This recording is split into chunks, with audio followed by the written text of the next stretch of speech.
Hello students, welcome back to my hub classes channel. तो dear students, आज की इस वीडियो में पढ़ेंगे हम सोरठा छंद की परिभाषा व उदाहरण जो बोर्ड एग्जाम के लिए इंपॉर्टेंट है। तो स्टूडेंट्स देखिए, ये बोर्ड एग्जाम में इस प्रकार से आता है। दोहा अथवा सोरठा छंद का लक्षण एवं उदाहरण लिखिए। लक्षण कह दो या फिर परिभाषा।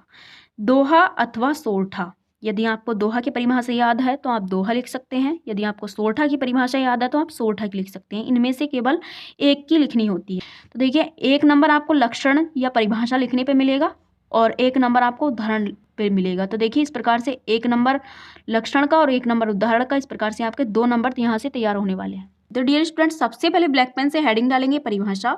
अब आगे पढ़ेंगे। सोरठा अर्ध सम्मात्रिक छंद है। इसमें 4 चरण होते हैं। इसके पहले और तीसरे चरण में 11-11 मात्राएं तथा दूसरे और चौथे चरण में 13-13 मात्राएं होती हैं। यह दोहे का उल्टा होता है। तो स्टूडेंट्स, परिभाषा में लिखा है कि सोरठा अर्ध सम्मात्रिक छंद है। तो देखिए, मात्रिक छंद 3 प्रकार के होते हैं। पहला अर्ध सम्मात्रिक छंद, दूसरा विषम मात्रिक छंद और तीसरा सममात्रिक छंद। अर्ध सम्मात्रिक छंद वे होते हैं जिनकी आधी मात्राएं समान होती हैं, अर्ध सम्मात्रिक छंद कहलाते हैं। और दूसरा है विषम मात्रिक छंद, जिनकी मात्रा असमान होती है, वो विषम मात्रिक छंद कहलाते हैं। और तीसरा है सममात्रिक छंद। सममात्रिक छंद वे होते हैं जिनकी मात्राएं समान होती हैं, सममात्रिक छंद कहलाते हैं। तो उसी प्रकार से इसमें दिया गया है कि सोरठा अर्ध सम्मात्रिक छंद है। इसमें 4 चरण होते हैं। तो देखिए, 4 चरण किस प्रकार से होते हैं, उदाहरण देखिए। तो देखिए, इसका उदाहरण है, इस भव सागर बीच जीवन बुलबुला छड़िक, करम न कर तू नीच, मानव नित सत्संग कर। तो देखिए, यहाँ से इस विराम तक ये एक पंक्ति है और यहाँ से और इस विराम तक ये दूसरी पंक्ति है। इस प्रकार से एक एक पंक्ति में 2-2 चरण दिए होते हैं। तो इस प्रकार से देखिए, इसके यहाँ से और कोमा तक का भाग ये पहला चरण है, और कोमा से बाद का यहाँ से और विराम तक का ये भाग ये दूसरा चरण है, और यहाँ से इस कोमा तक का भाग ये तीसरा चरण है, और यहाँ से इस विराम तक का भाग ये चौथा चरण है। इस प्रकार से इस परिभाषा में लिखा है कि इसमें 4 चरण होते हैं। और आगे लिखा है, इसके पहले और तीसरे चरण में 11-11 मात्राएं तथा दूसरे और चौथे चरण में 13-13 मात्राएं होती हैं। तो देखिए, इसके पहले और तीसरे चरण में 11-11 मात्राएं होती हैं और दूसरे और चौथे चरण में 13-13 मात्राएं होती है। तो देखिए, मात्राएं किस प्रकार से काउंट करते हैं। देखिए, काउंटिंग करने से पहले हम ये समझेंगे, जो 1 के आकार का सिंबल दिया गया है इसको लघु कहते हैं। इसकी मात्रा 1 होती है, इसकी काउंटिंग हम 1 करते हैं। और जो ये एस के आकार का सिंबल दिया गया है इसको गुरु कहते हैं, इसकी मात्रा 2 होती है, इसकी काउंटिंग 2 करते हैं। तो देखिए, ये किस प्रकार से लगाए जाते हैं। देखिए, जो छोटा आ, छोटी ई, छोटा ऊ, जो सिंगल व्यंजन वर्ण होते हैं उन पर हम लघु का चिन्ह लगाते हैं। तो देखिए, जहाँ पर बड़ा आ, बड़ी ई, बड़ा ऊ ये व्यंजन वर्ण के साथ मिलते हैं तो वहाँ पर हम गुरु का चिन्ह लगाते हैं। यदि आपको गुरु लघु की मात्राएं नहीं लगानी आती हैं तो आप मेरी दोहा छंद वाली वीडियो को देख सकते हैं। उसमें मैंने बताया है कि ये किस प्रकार से लगाए जाते हैं, किस पर गुरु लगाया जाता है और किस पर लघु लगाया जा सकता है। ये आप उस वीडियो को देखकर समझ सकते हैं। तो देखिए, यहाँ पर छोटी ई दी गई है तो यहाँ पर लघु लगाया गया है, और यहाँ पर से सिंगल व्यंजन है इसलिए यहाँ पर लघु लगाया गया है। और यहाँ भय दिया है तो इसलिए यहाँ पर लघु लगाया गया है। यहाँ पर बे है तो इस पर भी लघु लगाया गया है। और यहाँ से के साथ बड़ा की मात्रा है तो इसलिए यहाँ पर गुरु का चिन्ह लगाया गया है। तो देखिए, यहाँ पर गे है, इस पर लघु का चिन्ह है। यहाँ पर रे है तो इस पर भी लघु का चिन्ह है। यहाँ बे के साथ बड़ी की मात्रा लगी है तो इसलिए यहाँ पर गुरु का चिन्ह दिया गया है। और यहाँ च व्यंजन जो है ये सिंगल है इसलिए यहाँ पर लघु का चिन्ह लगाया गया है।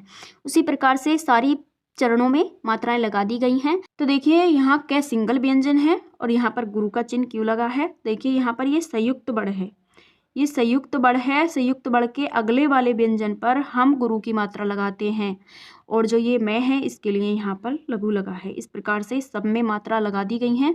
अब इनकी मात्राओं की काउंटिंग करते हैं। तो इसमें दिया गया है कि पहले और तीसरे चरण में 11-11 मात्राएं होती हैं। अब काउंट करके देखते हैं कि पहले तीसरे चरण में 11-11 मात्राएं हैं या नहीं। तो देखिए, 1 2 3 4 5 6 7 8 9 10 11 पहले चरण में 11 मात्राएं हैं। और दूसरे चरण में देखिए, 1 2 3 4 5 6 7 8 9 10 11 12 13 दूसरे चरण में 13 मात्राएं हैं। और इसके तीसरे चरण में काउंट करेंगे 1 2 3 4 5 6 7 8 9 10 11। तो देखिए, इसके तीसरे चरण में भी 11 मात्राएं हैं। और चौथे चरण में काउंट करेंगे 1 2 3 4 5 6 7 8 9 10 11 12 13। इसके चौथे चरण में भी 13 मात्राएं हैं। देखिए, इस प्रकार से परिभाषा में लिखा है कि पहले और तीसरे चरण में 11-11 मात्राएं होती हैं। और दूसरे और चौथे चरण में 13-13 मात्राएं होती हैं। दूसरे और चौथे चरण में 13-13 मात्राएं होती हैं। इस प्रकार से मात्राएं दी होती हैं। तो देखिए इसमें कहा गया है कि यह दोहे का उल्टा होता है। तो दोहे का उल्टा इसलिए होता है कि उसके पहले और तीसरे चरण में 13-13 मात्राएं दी होती हैं और दूसरे और चौथे चरण में 11-11 मात्राएं होती है। इसमें जो है पहले और तीसरे चरण में 11-11 हैं और दूसरे और चौथे चरण में 13-13 मात्राएं हैं। इसी प्रकार से कहा गया है कि सोरठा दोहे का उल्टा होता है। तो देखिए इसका दूसरा उदाहरण है, जेहि सुमेरा सिद्धि हुई, गणनायक करीबर बदन, करहु अनुग्रह सोई, बुद्धि राशि शुभ गुण सदन। तो देखिए इस उदाहरण में गुरु लघु की मात्रा किस प्रकार से लगाई गई है। तो देखिए यहाँ पर जय है, जय पर छोटे ए की मात्रा लगी है तो इसलिए यहाँ पर लघु का चिन्ह लगाया गया है और है पर छोटी ई की मात्रा लगी है, इस पर भी लघु का चिन्ह लगाया गया है। तो देखिए इस प्रकार से आप सारे चरणों में मात्रा खुद लगा सकते हैं। तो देखिए यहाँ पर आप कंफ्यूज हो सकते हैं कि यहाँ नए पर छोटी ऊ की मात्रा लगी है लेकिन यहाँ पर गुरु का चिन्ह क्यों लगा है।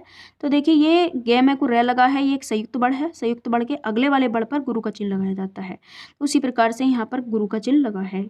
तो देखिए यहाँ पर बुद्धि राशि दिया गया है। तो देखिए यहाँ बे में छोटे ऊ की मात्रा लगी है तो यहाँ पर लघु लगना चाहिए था, लेकिन यहाँ भी संयुक्त बड़ है तो इसलिए यहाँ गुरु का चिन्ह लगाया गया है। इन शब्दों को मैंने इसलिए बता दिया है ताकि आप इन पर कंफ्यूज ना हो और सारे चरणों में मात्रा आप खुद लगा सकते हो। तो देखिए स्टूडेंट्स, इसके भी पहले और तीसरे चरण में 11-11 मात्राएं दी गई हैं और दूसरे और चौथे चरण में 13-13 मात्राएं दी गई हैं। चाहे तो आप काउंटिंग करके देख सकते हैं। तो देखिए इस प्रकार से मैंने 2 उदाहरण बताए हैं, जो आपको अच्छा लगे उस उदाहरण को आप तैयार कर सकते हैं। तो स्टूडेंट्स, इस प्रकार से सोरठा छंद की परिभाषा व उदाहरण कंप्लीट हो गए हैं। तो डियर स्टूडेंट्स, वीडियो कैसी लगी कमेंट्स बॉक्स में जरूर बताना। वीडियो अच्छी लगी हो तो लाइक कर देना और चैनल को सब्सक्राइब करके बेल आइकन प्रेस कर देना, जिससे कि आने वाली वीडियो की नोटिफिकेशन सबसे पहले मिल सके। तो चलिए मिलते हैं एक नेक्स्ट वीडियो में एक न्यू टॉपिक के साथ। तब तक के लिए जय हिंद, वंदे मातरम।